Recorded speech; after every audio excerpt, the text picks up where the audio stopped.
அமெரிக்காவின் இந்திய பொருளாதாரம் 90 பில்லியன் வர்த்தகம். அதில் சரிபாதி இன்றைக்கு ட்ரம்ப் அரசினுடைய இந்த வரி விதிப்பால் பாதிக்கப்பட்டிருக்கிறது. இது வரி தாக்குதல் அல்ல. ஒரு நாட்டின் மீது நடக்கிற தாக்குதலுக்கும் பொருளாதார ரீதியாக வரியின் மீது விதிக்கிற தாக்குதலுக்கும் வித்தியாசம் இருக்கிறது. ஒரு பொருளுக்கு வரி விதித்தால் அது பொருளின் மீதான வரி விதிப்பு என்ற அர்த்தம். பாமாயில் பருப்பு எண்ணெய்க்கு நான் வரி விதிக்கிறேன் என்றால் அது பொருளின் மீதான வரி. ட்ரம்ப் விதித்திருப்பது பொருட்களின் மீதான வரி அல்ல, நாட்டின் மீதான தாக்குதல். ஜவுளியை நீ வியட்நாமில் வாங்கினால் 17%, பங்களாதேஷில் வாங்கினால் 19%, இந்தியாவில் வாங்கினால் 50% என்பது பொருளின் மீதான வரி தாக்குதல் அல்ல, நாட்டின் மீதான வரி தாக்குதல்.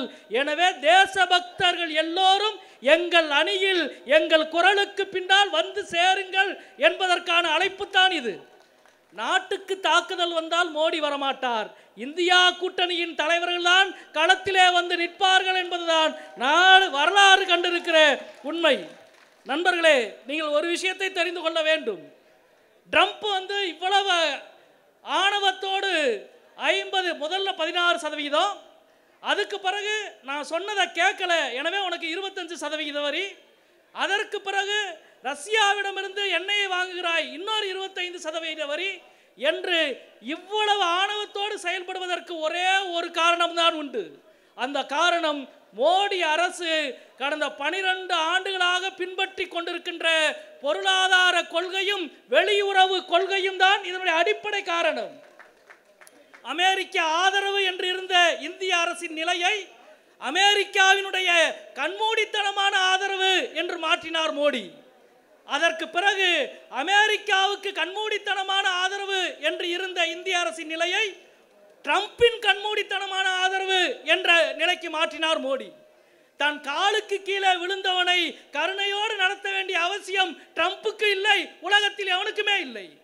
அதுதான் இதில் இருக்கிற அடிப்படையான உண்மை. ஒரு கடை பாதுகாப்போடு திறனோடு நடத்தப்படுகிறது என்றால் அந்த கடைக்கு போய் காசை கொடுத்து வாங்குவான். பாதுகாப்பு இல்லாமல் திறனோடு ஒருவன் கடை நடத்தினால் அந்த கடையில் அடித்து பிடுங்குவதற்குத்தான் நினைப்பான்.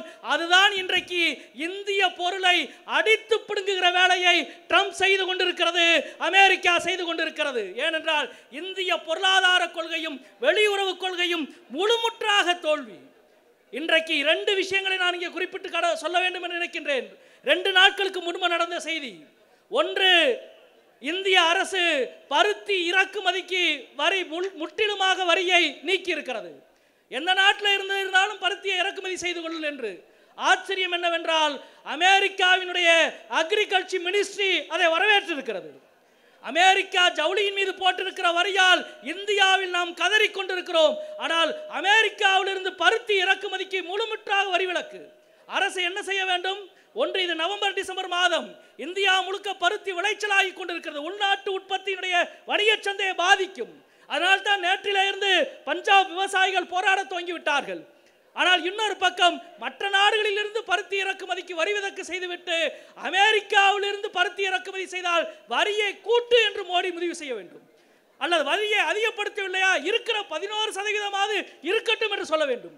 ஒரு பக்கம் அமெரிக்கா இந்திய ஜவுளிக்கு 50% வரியை கூட்டுவதும் இந்தியா அமெரிக்க பருத்திக்கு வரி விலக்கு அறிவிப்பதும் எவ்வளவு அப்பட்டமான அமெரிக்க அடிமைத்தனத்தை இந்திய அரசு கொள்கை நடைபெறுத்திக் கொண்டிருக்கிறது.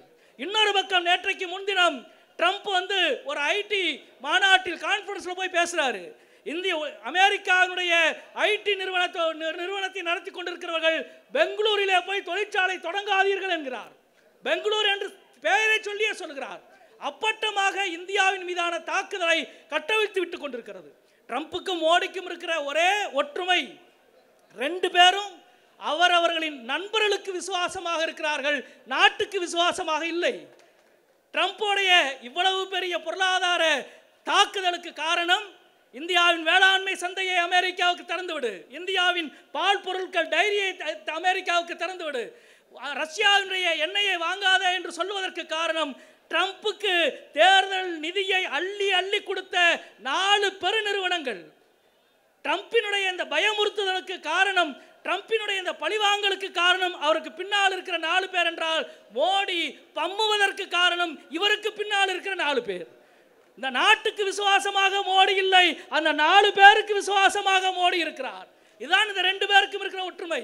இதில் மிகப்பெரிய அதிர்ச்சி என்னவென்றால், நேற்றைக்கு முன்தினம் அமெரிக்காவினுடைய வார் அட்வைசர் சொல்லியிருக்கிறார், நவேத்ரா சொல்லியிருக்கிறார், உக்ரைன் வாரை மோடி நடத்துகிறார் என்று சொல்லியிருக்கிறார். ஆச்சரியமா இருக்கு. நம்ம வடிவேலுடைய காமெடி ஒன்று இருக்கு, டே கனவா இருந்தாலும் அதில் ஒரு நியாயம் இருக்க வேணாமா? உக்ரைன் வாரவா மோடி நடத்துறாரு?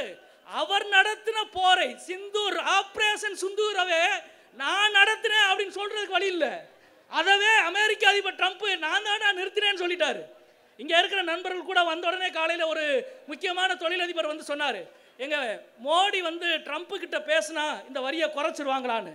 மோடி ட்ரம்ப் கிட்ட பேசுறது இருக்கட்டும், மோடி ட்ரம்ப்ன்ற வார்த்தையை சொல்ல சொல்லுங்கப்பா முதல்ல, அதுக்கு பிறகு பேசுறது ரெண்டாவது இருக்கட்டும். நாடாளுமன்றத்தில் வந்து நீ வேற ஒன்றும் சொல்ல வேணாம், ட்ரம்ப்னு பேரை சொல்லுங்க என்று எல்லாரும் பேசினோம். நம்முடைய அருமைக்குரிய அண்ணன் இங்கே இருக்கிற நாடாளுமன்ற உறுப்பினர் ராஜா உள்ளிட்ட அன்புக்குரிய தொல் திருமா உள்ளிட்ட மக்களவையிலே இந்திய கம்யூனிஸ்ட் கட்சியின் சார்பிலே தோழர் சுப்பராயன் அவர்களும், மார்க்சிஸ்ட் கட்சியின் சார்பிலே நானும், மக்களவையில் காங்கிரஸ் கட்சியின் சார்பிலே மரியாதைக்குரிய எதிர்க்கட்சி தலைவர் அருமைக்குரிய அண்ணன் ராகுல் காந்தி அவர்களும் ஒரே ஒண்ணுதான் சொன்னோம், ஒன்னு ட்ரம்ப் பொய் சொல்றாருன்னு சொல்லு, அல்லது ட்ரம்ப் சொல்றது உண்மை இல்லைன்னு சொல்லு, அல்லது ட்ரம்ப்னு மட்டுமாவது சொல்லுப்பா அப்படின்னோம். இப்படி சொல்லுகிறாங்க கேட்கிறார்கள் என்பதற்காக மாநிலங்களவைக்கு உள்ளேயே வரவில்லை மரியாதைக்குரிய மோடி அவர்கள். நண்பர்களே, இந்த நேரத்தில் ஒரே ஒரு காட்சி தான். 10 வருஷத்துக்கு முன்னால 12 வருஷத்துக்கு முன்னால எதிர்க்கட்சியாக இருந்த பொழுது மரியாதைக்குரிய பாஜகவின் தலைவர் சுஷ்மா ஸ்வராஜ் அவர்கள் சொன்னார்கள், டாலருக்கு நிகரான இந்திய ரூபாயின் மதிப்பு 58 60 ரூபாயாக வீழ்ந்த பொழுது இந்திய மானமே போய்விட்டது என்று நாடாளுமன்றத்தில் அவ்வளவு பெரிய போராட்டத்தை நடத்தினார். இன்னைக்கு இந்தியாவின் ரூபாயின் மதிப்பு டாலருக்கு நிகரான ரூபாயின் மதிப்பு 90 போட்டு நிற்கிறது. இந்திய மானம் மரியாதை எல்லாம் போய்விட்டது. இப்பொழுதும் நீங்கள் ஏன் பேச மறுக்கிறீர்கள் என்பதுதான் கேள்வி. ஒரே கேள்விதான், இது வெறும் பொருளாதார நடவடிக்கை அல்ல, இந்தியாவின் அரசியல் வெளியுறவு கொள்கையில் ஏற்பட்ட தோல்வியால் நாம் நிற்கதில் நிற்கிறோம். அது மட்டுமல்ல, தமிழ்நாடு கூடுதலாக பாதிக்கப்படுகிறது. இது மேனுஃபேக்சரிங் ஸ்டேட், பொருள் உற்பத்தி மாநிலம். இந்த வரி விதிப்பால் உத்தரப்பிரதேசம் பாதிக்கப்பட போவதில்லை, இந்த வரி விதிப்பால் ராஜஸ்தான் பாதிக்கப்பட போவதில்லை, இந்த வரி விதிப்பால் அசாம் பாதிக்கப்பட போவதில்லை. பொருள் உற்பத்தியில் தங்களது சொந்த திறனால் 100 ஆண்டு காலம் எழுந்து நிற்கிற தமிழ்நாட்டின் மீது விடுக்கப்பட்டிருக்கிற அடி. எனவே தான் மோடி வாய் திறக்க மறுக்கிறார், எனவே தான் மோடி பேச மறுக்கிறார். ஒரு பக்கம் அவருக்கு ட்ரம்பின் மீது பயம், இன்னொரு பக்கம் தமிழ்நாட்டின் மீது பயம்.